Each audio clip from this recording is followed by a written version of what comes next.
আমি এখানে ইডলি তৈরি করছি।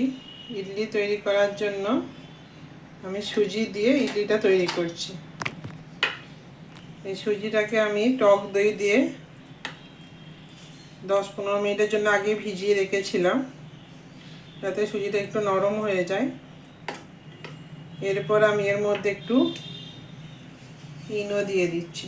ইনো দিলে এটা একটা সুন্দর বাবলস আসবে।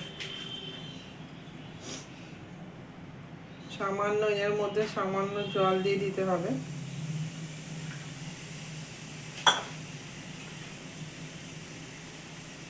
দিয়ে এটাকে ব্যাটারটাকে একবার ভালো করে ঘুরিয়ে নিতে হবে।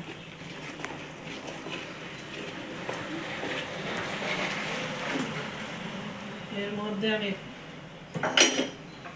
পরিমাণ মতো একটু সামান্য নুন দিচ্ছি, কেন এতে নুন আছে বলে আমি বেশি দিলাম না। এবার ব্যাটারটা একটু মোটা হয়ে গেছে, তাই আর একটু জল দিচ্ছি।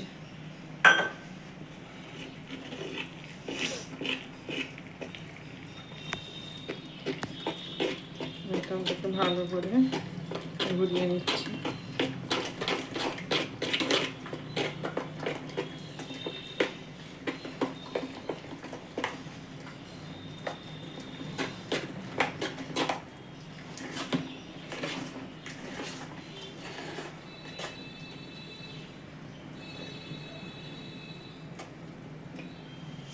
আর একটু জল দিতে হবে।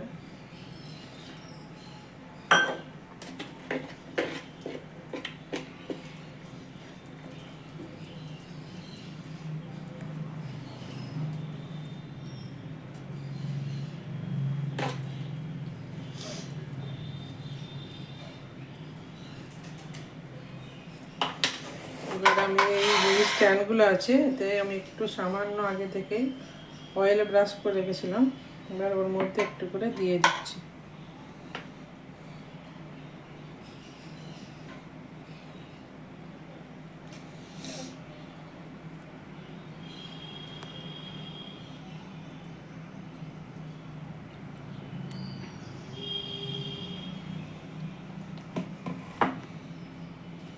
আমার খুব ভালো লাগে, তাই এর উপরে একটা করে আমি কারি পাতা সাজিয়ে দিচ্ছি।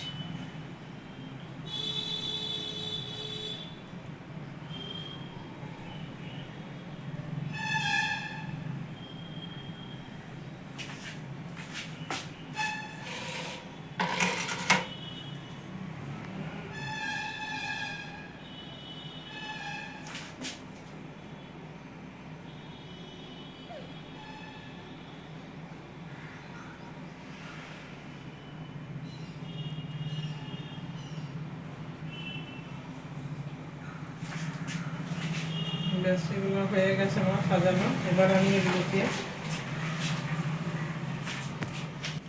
এগুলোকে আমি এবার দেখো ইডলি স্ট্যান্ডের মধ্যে বসিয়ে দিচ্ছি তৈরি করার জন্য।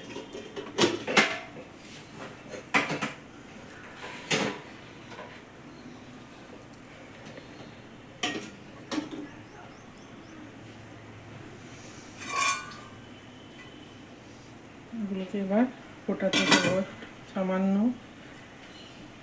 এগুলো ইডলিটাকে তৈরি করতে দিচ্ছি। একটুখানি মিডিয়াম আঁচে দিয়ে দেবো, নাহলে জলটা একদম কমে যাবে। এবার এটা 15 মিনিটের জন্য তৈরি করতে দিলাম।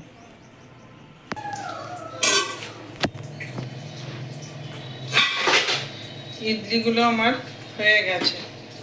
এবার আমি এগুলোকে একটু দেখো, কিন্তু আমি এগুলোকে ঠান্ডা করতে দেবো। এগুলোকে ঠান্ডা না করলে এগুলো তোলা যাবে না ঠিক মতো, তাই আমি এটাকে এখন একটু ঠান্ডা করতে দিচ্ছি। তারপর আমি এটাকে তুলে আমি দেখাবো। দেখো এটা কি সুন্দর জালিদার হয়েছে, দেখো পুরো ইডলির মতো।